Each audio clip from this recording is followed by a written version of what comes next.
Hello and welcome back to part 2 of my frilly sleeved vest sew along.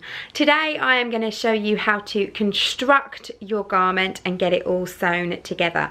And the first thing we're going to do is tackle the raw edges of our frilly bits. So grab those 2 pattern pieces.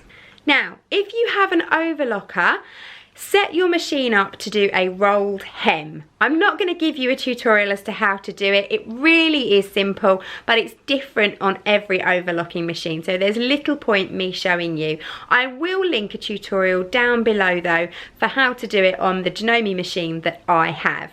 But set your machine up for a rolled hem, and you're going to simply sew a rolled hem from one corner around the curve along the full bottom edge, up the other curve to the top. You don't need to do anything with the long straight edge of fabric. If you don't have an overlocker, then you can choose just to hem. You can turn it under ever so slightly and turn it under again and just stitch it with a length 3 or a long stitch on your sewing machine. Or you could just run a zigzag stitch all the way along close to the edge. If you pull the fabric ever so slightly as you do that, you might get sort of a fluty, lettucey kind of edge on your sleeve. Alternatively, you can just leave it raw. It's jersey fabric, so it's not going to fray. It's entirely up to you how you finish that edge, but if you have got an overlocker, a rolled hem is the best way of getting that really nice kind of fluty, lettucey edge. Now I choose to then finish the raw edge along the top edge on my overlocker. Again, you don't need to do that, you can just leave it raw, it's no problem at all. But once you've got your sleevey bits or your frilly bits finished, we're then going to go on to create the bands. So you're going to sew up down each of the open ends of all 3 of your bands, so your neck band and both of your arm bands, to create continuous loops. I just sew this with the edge of my presser foot on the edge of the fabric, just with like almost a 1/4 of an inch seam allowance.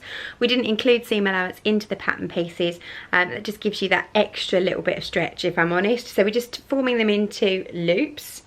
And then I'm going to do my extra special magic trick, which I do whenever I make bands, whether it's cotton or jersey. So I fold my band together, wrong sides together all the way round, but then I use my overlocker, but again you could use your sewing machine, run a very narrow stitch right along the very edge here to hold this fabric together and to just make it one continuous piece of fabric. So you're not trying, when you put your armhole in, to line up one edge of one band, one edge of another band and the top, especially if, like we're going to be sandwiching something in between. It's much easier to turn this piece of folded fabric into one by just sewing along the raw edges and closing it permanently. So now you've got your 3 bands all completed, but you can see it's so much easier because they're just one piece of continuous fabric. It's going to be a lot easier to attach them. So we've got our 2 arm bands and a neck band, and next we are going to turn our not so frilly bits into frilly bits.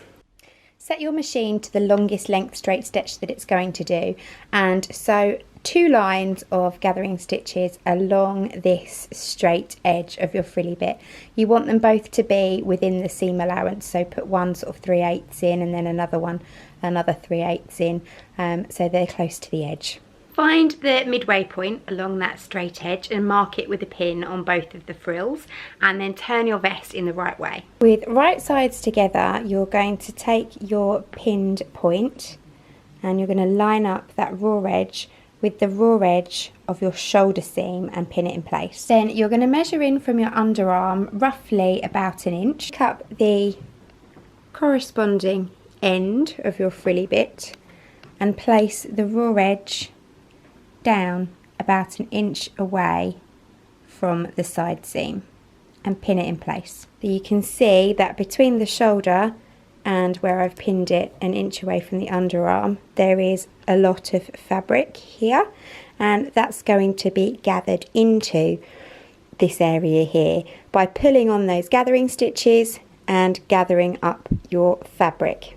You're going to do the same though before you gather that on the other half. So you're going to measure 1 inch in from the underarm seam and place the other point right sides together 1 inch underneath. So gather up the fabric by pulling on your 2 top threads or your 2 bottom threads, either or. Gather it in until your piece of gathered fabric measures the same as from the shoulder seam to the underarm, and clip it all in place, and do the same on the other half. So once you've evenly distributed your gathers between the shoulder and the underarm on both sides, and it's all the way round, you can see you've got a nice round frill going on, and there's a couple of inches under the underarm with no fabric attached. I like to just baste this now on with my sewing machine before I then try and attach the armbands, etc. I just find it much easier to not have all these clips and pins and everything in the way when I'm trying to work. So baste that on and then repeat the process with the other sleeve.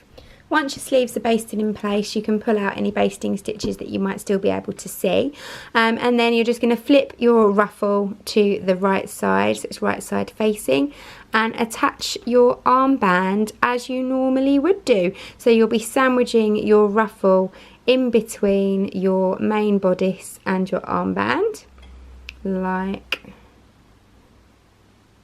so, and then you can stitch your overlock, and your armband will then flip to the inside, so you'll get that nice little bit under the arm. Will have a little bit of band just here, and then you're going to attach your neckband in the way you normally would attach a neckband to a jersey top, and hem the bottom as you see fit, and then your top is finished. So I hope you enjoyed this little sew along, and please, as I mentioned earlier, do share your finished makes with me, and also works in progress on all of our social media channels.